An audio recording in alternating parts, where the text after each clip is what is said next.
Nggak bisa kalau kita punya mama Papua Ya. yang ikut. Pasti. Iya, jadi pas pegang begini kan langsung tinggal. Oh dari mana? Bisa, Bapak. Seharusnya harus dikembangkan Wah, itu. itu berarti Bapak hati-hati.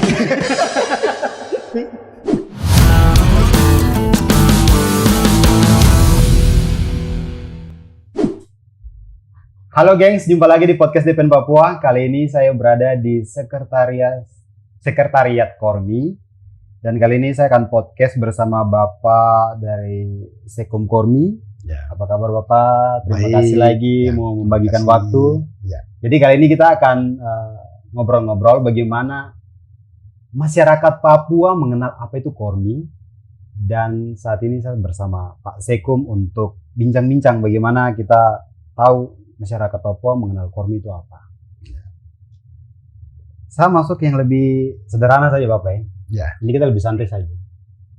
Sebenarnya Kormi ini apa? Makanya kalau Kormi ini, saya jawab langsung ya. Iya. Ya. Jadi Kormi Jadi, sebenarnya Bapak, satu. Mungkin juga tunggu nanti pada saat kapan juga bisa Bapak. Baik, jadi tapi sudah datang harus saya jawab. Ya. Jadi begini, Kormi ini sebenarnya satu lembaga yang dia itu mungkin singkatannya dulu ya, Komite Olahraga Masyarakat Indonesia. Tadinya Komite Olahraga Rekreasi Masyarakat Indonesia. Oh berarti sempat Tapi setelah sempat berganti juga ya? diundang-undangkan di dalam setelah diundang-undangkan ke Undang-Undang Olahraga nomor 11 tahun 2022 itu dia berubah jadi olahraga rekreasi masyarakat, dia berubah lagi menjadi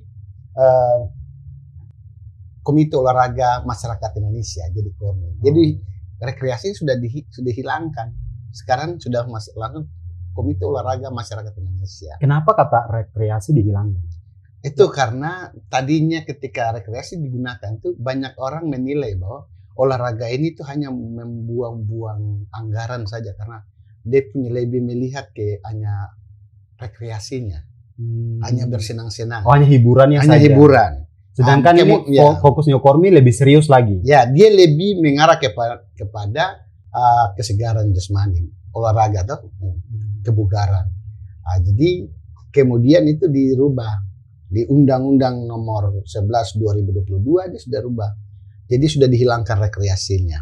Dan memang di Kormi sendiri itu dia adalah sebuah lembaga yang dia menaungi ada 79 induk organisasi. Induk organisasi. Iya, 79. Kalau kita di Papua itu baru 27. Ini disebut 27. apa? Inorga itu ya? Inorga. Nah, Inorga yang dari 27 ini yang sudah sah itu ada 22. 22. Ya, yang lain belum dikeluarkannya SK. Nah, sehingga yang 22 ini yang kita selalu memfasilitasi untuk setiap ada ajang-ajang yang dia harus bisa terlibat, kita libatkan. Nah, itu. Jadi Kormi ini adalah satu lembaga yang membantu pemerintah untuk menggerakkan di dunia olahraga masyarakat. Antusias masyarakat di Jayapura sendiri Pak untuk gabung di Inorga ini memang banyak sekali Bapak. Kalau antusias, kita melihat perkembangan akhir itu antusias di masyarakat semakin banyak. Tadinya orang tidak memahami tentang kehadirannya Kormi. Tetapi setelah setiap tahun kita lakukan meyakinkan kepada masyarakat dan kita lewat media-media, orang sudah mulai memahami ternyata kehadiran lembaga ini, komite ini, dia memberikan dampak positif untuk masyarakat. Karena di dalam undang-undang keolahragaan itu kan ada 3. Yang pertama olahraga pendidikan. Itu 3 pilar. Olahraga pendidikan, kemudian olahraga prestasi, dan olahraga masyarakat. Jadi kalau olahraga pendidikan Bapopsi, olahraga prestasi itu dia punya lembaganya itu KONI. Oh KONI, iya. Itu mengurus olahraga prestasi. Sedangkan satu lembaga lagi atau satu pilar itu lagi adalah olahraga masyarakat. Olahraga masyarakat. Olahraga masyarakat itu sudah dia punya lembaganya itu namanya Kormi. Kormi, ya. Yang di mana ada beberapa inorga tersebut. Ya. Di masing-masing 3 pilar ini, di lembaga-lembaga ini punya cabang-cabang olahraga masing-masing. Kalau olahraga pendidikan itu di bawah naungan Bapopsi, itu dia sebutannya cabang-cabang olahraga karena dia ada berbicara juga prestasi, pembinaan prestasi. Nah, kemudian kalau di olahraga di KONI sendiri itu dia membicarakan cabang-cabang olahraga karena sudah bicaranya fokusnya prestasi. Nah, kalau olahraga masyarakat itu bukan cabang olahraga, tapi dia adalah induk organisasi. Disebut dengan Genor itu. Ini apa namanya? Ya, dia namanya Inorga. Nah, kalau olahraga prestasi dia bilang dengan Bapopsi bilang nomor pertandingan atau nomor lomba. Kalau di olahraga masyarakat dia bilang tuh jenis lomba, Genor, jenis olahraga. Oh berarti ada perbedaan. Ya. Jadi itu perbedaan yang terjadi dan banyak orang itu pasti dia setelah dia ini baru ternyata olahraga masyarakat ini agak sedikit berbeda dengan. Tapi tujuannya sama. Ketika mungkin saya langsung jelaskan lebih ini ya. Bisa Bapak, silakan. Jadi ketika orang melihat bahwa kita kalau mau berprestasi harus lewat kita sehat dulu, kita bugar dulu baru kita bisa berprestasi. Nah, kalau kita mau sehat dan bugar maka kita harus lewat olahraga masyarakat ini. Kita tidak bisa berprestasi begitu saja, tapi harus lewat wadah-wadah lain untuk membantu sehingga kalau dia usia yang berpeluang masih muda maka dia siap berprestasi. Maka kita bisa dorong dia ke olahraga prestasi. Tetapi kalau seperti orang yang dia sudah selesai punya masa prestasinya sudah tinggi dan sudah tidak berprestasi, maka dia akan kembali ke olahraga masyarakat. Jadi kalau dia itu masih usia mumpuni atau dia usia itu masih usia anak-anaknya, anak pelan. Karena di dalam Kormi itu dia kalau mau bilangnya dia itu mulai dari usia anak-anak sampai lansia, tidak ada batas usia. Kalau untuk di Kormi sendiri. Kalau di olahraga prestasi terbatas di usia produktif saja. Setelah itu sudah tidak bisa lagi. Kalau di Bapopsi dia urus tuh olahraga bagaimana anak-anak di sekolah-sekolah yang punya pembinaan untuk kemudian bersiap berprestasi. Oke. Nah, jadi itu. Saya masuk lebih jauh lagi Bapak nih. Kalau kita bicara masalah inorga ini, kalau inorga yang di Jayapura sendiri berapa banyak kalau untuk di Jayapura dan Papua? Kalau kita sebut saja Papua ya. Kalau untuk Papua, kita yang inorga itu sebenarnya yang ada sekarang itu ada 27 yang sudah terdaftar di Kormi. 27. Tadi saya sebut bahwa yang 22 saja yang sudah sah dia punya. Sedangkan yang ada 5 itu dia harus butuhkan surat keputusan atau SK-nya. Ini saya lihat yang unik nih Bapak nih. Di olahraga kesehatan dan kebugaran atau OKK. Itu ada barisan atlet veteran tenis Indonesia. Itu veteran maksudnya bagaimana Bapak? Veteran juga ikut. Itu barisan itu sebenarnya itu sebenarnya kalau mau bilang ya. Itu sebenarnya kalau dia sudah punya satu induk organisasi itu namanya tuh Pertonis sebenarnya. Pertonis. Iya ya Pak.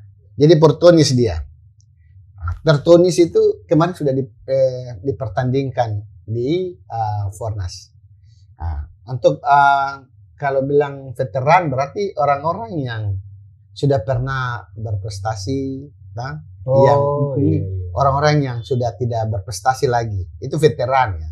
Ini tingkatan usianya berapa Bapak? Maksudnya itu kalau veteran itu di atas 50 tahun. 50 tahun dan mereka ikut. Ya, tapi kita wadah ini belum ada. Belum ada. Kalau kita apabila nanti kita para veteran yang ada di Papua yang suka tenis, kalau mereka mau bentuk justru kita berterima kasih sekali karena mereka bisa membentuk kepengurusannya lalu nggak bisa melaporkan ke kita, justru kita bisa fasilitasi sehingga ajang-ajang ini ketika Fornas nanti di NTB nanti kita bisa libatkan mereka, bisa fasilitasi mereka untuk mereka bisa ikut bertanding. Jadi sebenarnya kalau veteran itu orang-orang yang pernah suka tenis, di usia produktifnya, tapi setelah sekarang sudah tidak lagi, maka kita terbentuknya dia punya organisasi ini untuk kemudian Dia bisa. Tadi Bapak kan bilang dari sekian banyak hanya sekitar 20 tujuan ya Inorga yang ada di Papua. Betul. Ini kendalanya apa? Kenapa hanya sekitar 20 tujuan saja? Jadi begini, sebenarnya kita itu hanya bisa memfasilitasi yang memang di sini ada orang-orang yang memang menekuni itu. Jadi tidak bisa kita buat organisasi yang tidak ada orangnya, karena nanti tidak ada fungsinya. Jadi kita lakukan. Maksudnya minat dari masyarakat. Minat, betul. Dia kan macam tenis. Tenis kan tidak bisa kita buat dari masyarakat. Kapan dipegang raket? Nah, kapan dipegang? Oh iya. Fasilitasnya tidak ada. Nah, tapi kenapa kita bisa memfasilitasi itu seperti olahraga-olahraga macam di Portina itu membawa olahraga tradisional itu, tarik tambang. Itu kenapa kita karena itu mudah, karena di mana saja itu masyarakat itu bisa lakukan. Nah, maka itu kita fasilitasi lebih awal karena memang hari-hari itu masyarakat itu bisa lakukan tarik tambang, aturannya mudah, bisa membuat sehingga banyak orang terlibat di dalam. Tapi kalau umpamanya di tenis, kita melibatkan orang bagaimana ya? Kita cuma cari siapa yang tahu saja. Iya. Nah, itu mungkin. Dan kebanyakan juga tenis di olahraga prestasi. Ya, karena di tenis itu kan dia membutuhkan fasilitas yang mahal.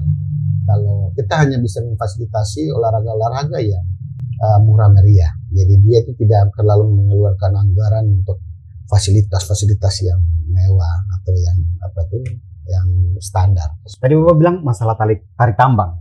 Saya pernah podcast dengan Kakak Riko juga. Ya. Dia bilang tarik tambang itu tidak pernah terkalahkan. Itu bagaimana Bapak? Hampir bisa mendapatkan emas berturut-turut. Itu kelebihannya kita Papua ya. Karena saya dulu turun juga langsung jadi pegiatnya, langsung turun. Tarik tambang? Ya, malah saya dijangkar lagi, bagian belakang lagi.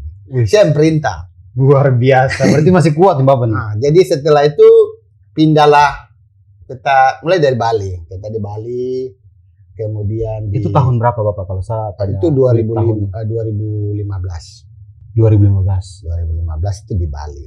Sampai sekarang Bapak masih. Terus 2015. Tetapi setelah itu sudah kita punya pegiat-pegiat sudah jadi banyak. Sudah kita harus lepas, tidak boleh kita terus. Harus ada pengganti, ada orang baru lagi yang ini. Karena ini kenapa? Maksud Bapak sudah kuat lagi atau bagaimana? Bukan, ini betul saya sudah tidak kuat. Oh iya, maksudnya kan Bapak bilang di Inorga kan tidak ada batasan usia. Betul. Iya. Tapi bukan begitu. Tetapi banyak orang yang terlibat dalam dan jumlah yang dipertandingkan itu terbatas. Sehingga ya kita tunjukkan orang-orang yang siap supaya kita bisa urus yang lain. Oh iya. Kalau tarik tambang sendiri Bapak, itu tarik tambang itu berapa orang?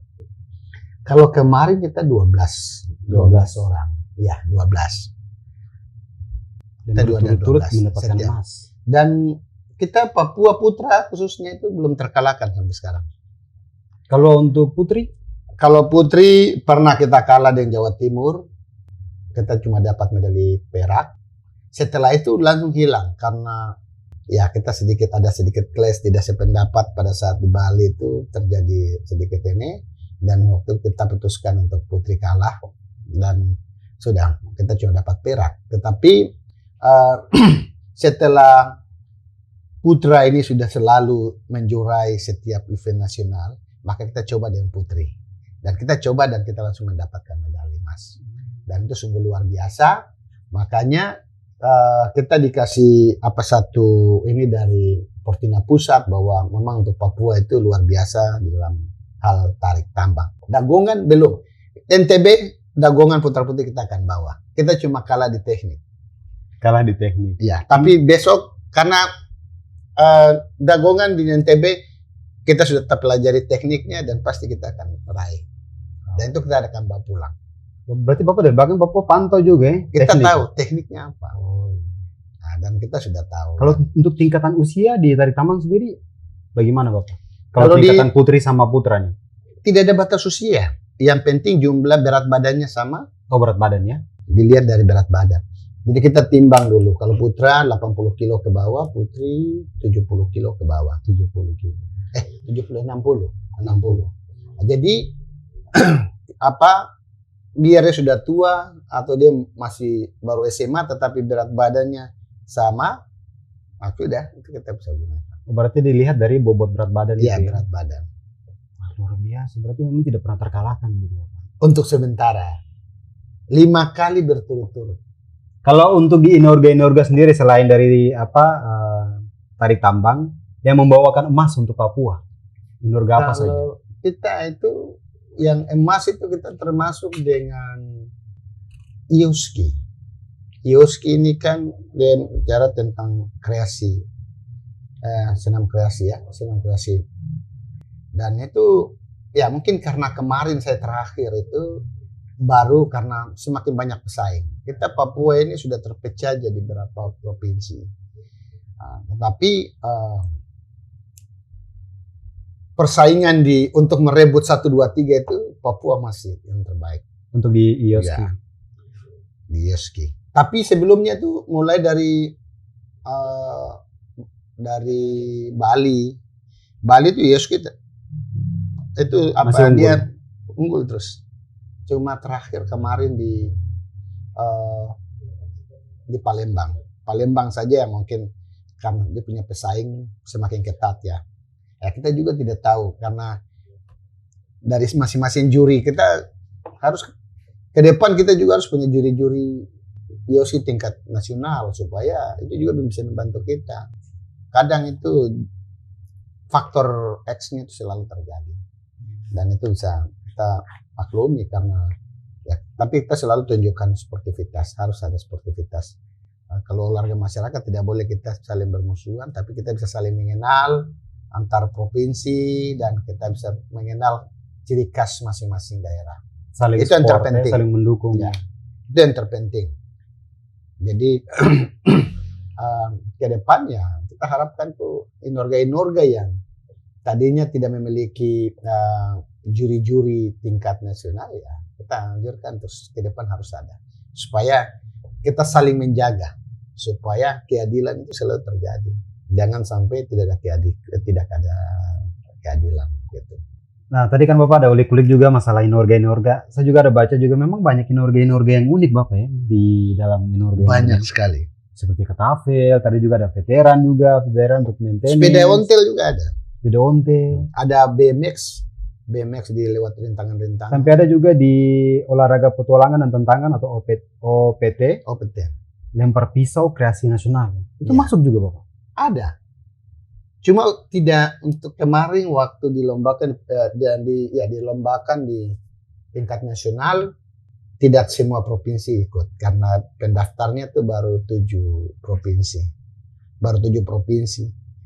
Karena orang belum mengenal sebenarnya ini kecuali mantan-mantan anggota dari tentara dari polisi yang jago-jago ini itu mungkin Pak. Sebenarnya bisa kalau kita punya mama Papua yang ikut. Pasti. Iya, jadi pas pegang begini kan langsung teriak, "Kok dari mana?"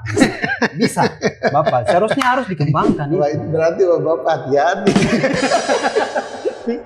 Kalau saya kira itu semua yang sebenarnya bisa kita salah gunakan, kan?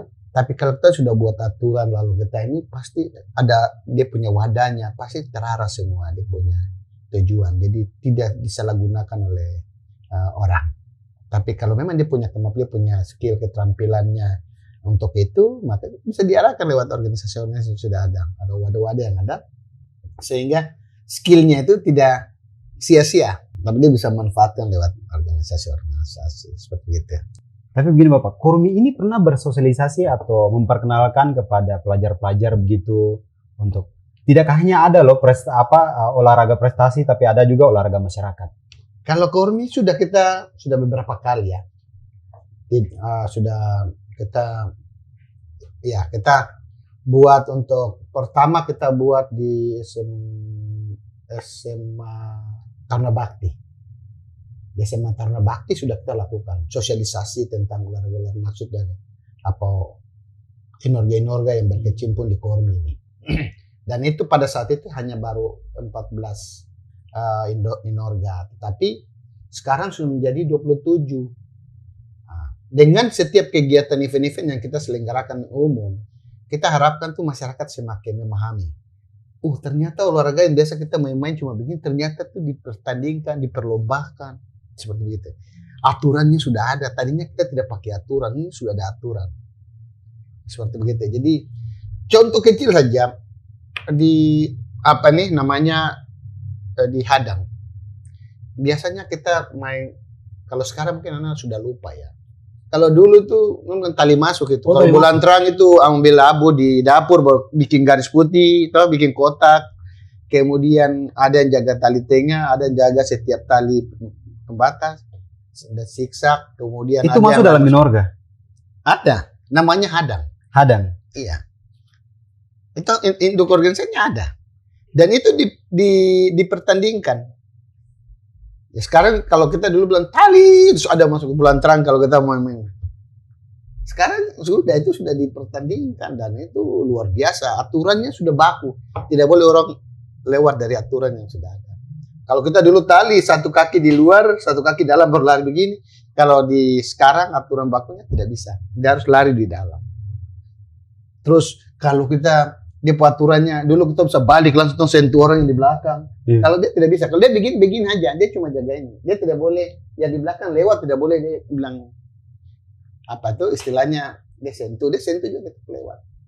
Nah, itu yang kadang aturan-aturan itu harus kita belajar lagi supaya yang tadinya tidak ada aturan dia jadi ada aturan. Gitu. Oh, berarti itu yang disosialisasikan ke sekolah-sekolah juga? Itu sudah disosialisasikan beberapa sekolah. Kita harapkan itu lewat sekolah-sekolah yang ada. Lewat sekolah-sekolah ini, sekolah-sekolah anak-anak setelah belajar dia bisa bawa ke dalam masyarakat, di lingkungan tempat dia tinggal untuk diajar juga untuk yang orang lain. Supaya aturan-aturan ini jadi semua orang mengenal. Tapi dari sosialisasi ini akhirnya ada yang ikut juga? Bergabung langsung? Kita pernah ikut, tapi kemudian karena dia itu adalah olahraga yang jumlah orangnya banyak, hanya merebut 1 medali, makanya kita perhitungkan di dalam pembiayaan karena jarak yang kita harus tempuh itu sangat jauh. Karena tiket, kemudian harus membiayai, padahal kita cuma hanya mau merebut 1 medali.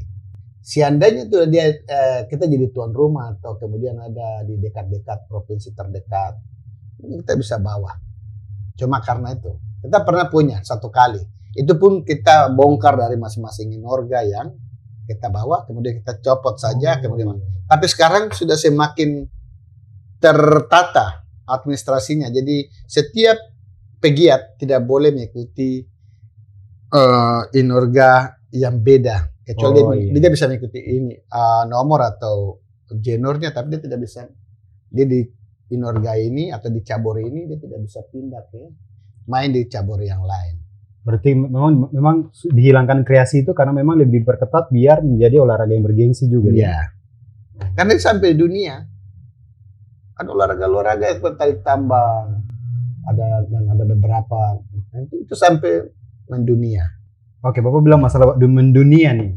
Kormi ini kan merupakan anggota Tafisa juga. Betul. Nah, Tafisanya apa, Bapak? Tafisa itu satu organisasi yang berbadan yang badan organisasi yang dikenal oleh dunia ya. Sama dengan kalau di contohnya sepak bola FIFA. Kalau kita berarti kalau Kormi Tafisa. Iya, Tafisa. Jadi dia itu olimpiadenya. Itu kalau di olahraga prestasi bilang olimpiade ya. Olimpiadenya. Iya, tapi kalau di olahraga masyarakat Tafisa. Karena dia itu ditangani oleh badan dunia. Dan dia ada di situ. Dan dia sah. Kalau berbicara olahraga masyarakat kan tidak ada batas. Tidak ada batas. Cuma dibawa semua ke dalam satu wadah supaya terarah. Karena kalau tidak ada satu badan yang menangani itu, maka itu tidak terarah. Kacau. Sehingga harus ada supaya semua yang kita lakukan itu dia punya puncaknya itu ada. Puncaknya. Iya. Kalau untuk Papua sendiri pernah masuk ikut sampai ke Tafisa nih? Kita waktu itu dibuat di Indonesia. Indonesia sebagai tuan rumah. Indonesia jadi tuan rumah ya? Indonesia jadi tuan rumah. Ya, waktu tahun berapa itu? Itu 2016. Iya, 2016 itu di Jakarta. Di Jakarta dan itu Papua sempat ikut. Itu dari Ioski ya. Ioski ditampilkan dia punya tari kreasinya. Dan itu sangat luar biasa. Sehingga ketika mau dilakukan lagi di Lisbon, Portugal, pada saat itu kita sudah diundang, sudah dikasih surat untuk Portugal, di Portugal ya? di Portugal. Tahun berapa itu Bapak? Portugal 2017 ya, 2017. Bukan. 2016 itu di Jakarta, kemudian 2020 itu di rencananya Portugal. Cuman karena COVID itu dibatalkan, dirubah menjadi hanya gunakan sistem kita bilang virtual. Bisa virtual. Jadi bentuk virtual, cuma dia lihat seperti apa nanti dia tentukan. Itu yang ikut Inorga dari mana? Kita ke virtual tidak sempat kita ikut. Oh tidak sempat ya? Kita tidak sempat itu karena kalau sudah begitu kita mau bikin apa, kayaknya bikin video lah, bikin segala macam. Nah, iya. Baik kita ke sana satu kali, kita juga lihat di sana. Bergengsi bawa nama Papua nih Portugal. Iya. Kita kan mau bawa nama Papua, kenapa cuma di tempat baru kita? Yang tahun 2016 sendiri waktu dapat medali apa Bapak?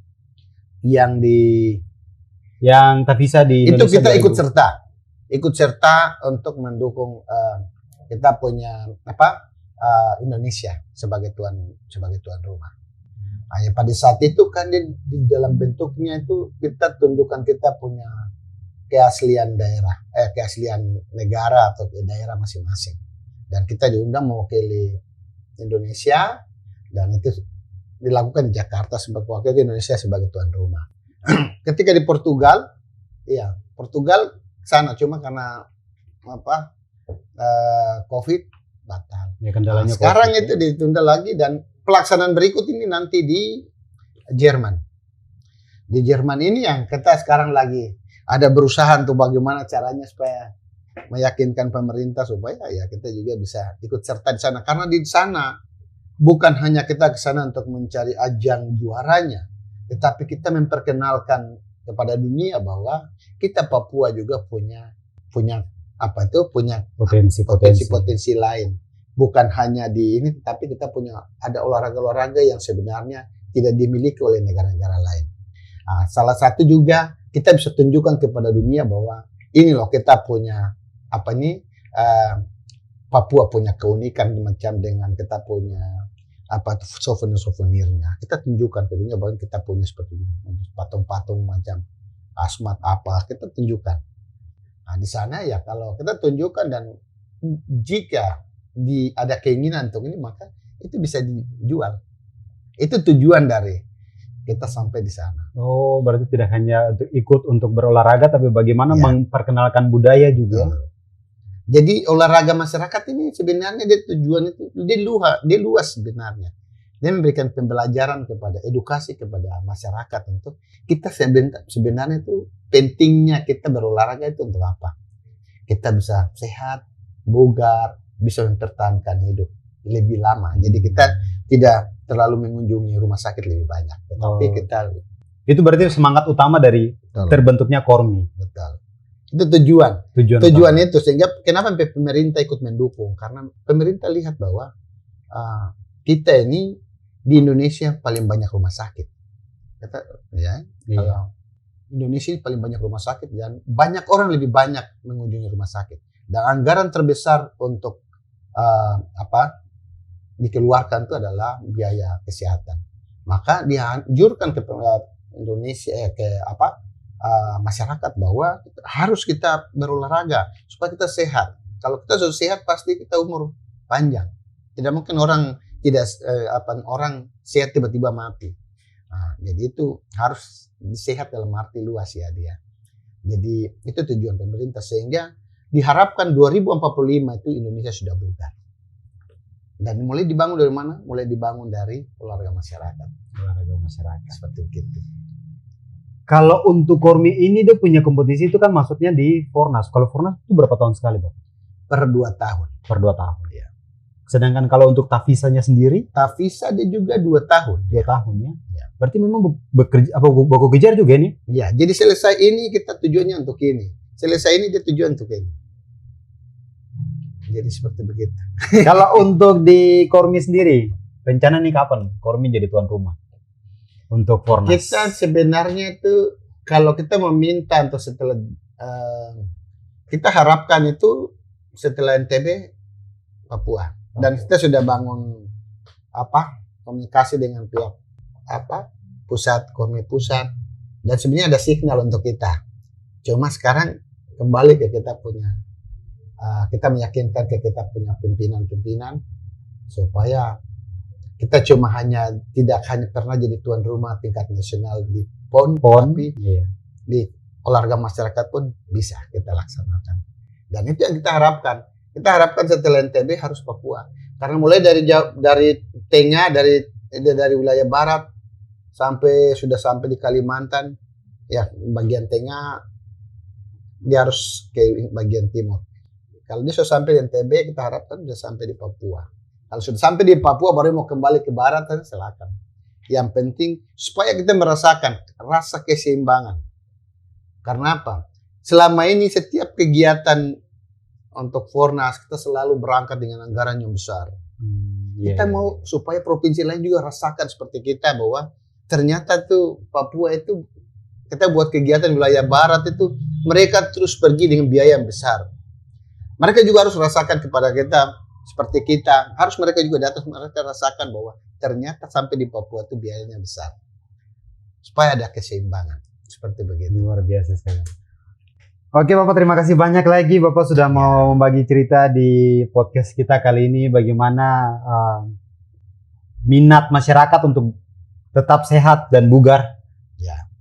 Saya mungkin mungkin Bapak bisa kasih pesan-pesan kepada masyarakat khususnya anak-anak muda, minat bagaimana bisa gabung di Kormi untuk tetap semangat berolahraga. Ya, baik. Saya berpesan untuk masyarakat, khususnya kita punya muda-mudi bahwa marilah bergabung di organisasi-organisasi yang berkecimpung di Kormi supaya kita bisa ada aktivitas gerak yang kita lakukan dan semua itu mengarah kepada hal positif supaya ketika kita memang berpeluang berprestasi karena usia kita yang mumpuni, maka kita akan berprestasi karena di sana kita sudah sehat dan juga kita bugar sehingga kita siap berprestasi. Dan bagi kita yang sudah berprestasi dan sudah mulai untuk sudah tidak berprestasi lagi, maka kita Kormi menganjurkan kita terbuka lewat induk-induk organisasi yang ada di Kormi untuk bisa kita mempertahankan hidup. Sehingga ketika kita selesai berprestasi, kita masih bisa mempertahankan hidup sampai Tuhan panggil. Oke Bapak, terima kasih banyak lagi. Semoga ini bukan podcast pertama saja, kita akan mungkin di bincang-bincang yang berikut lagi atau banyak lagi informasi yang mungkin Bapak bisa kasih lagi. Ya. Oke, terima kasih lagi Bapak. Terima kasih. Sampai jumpa.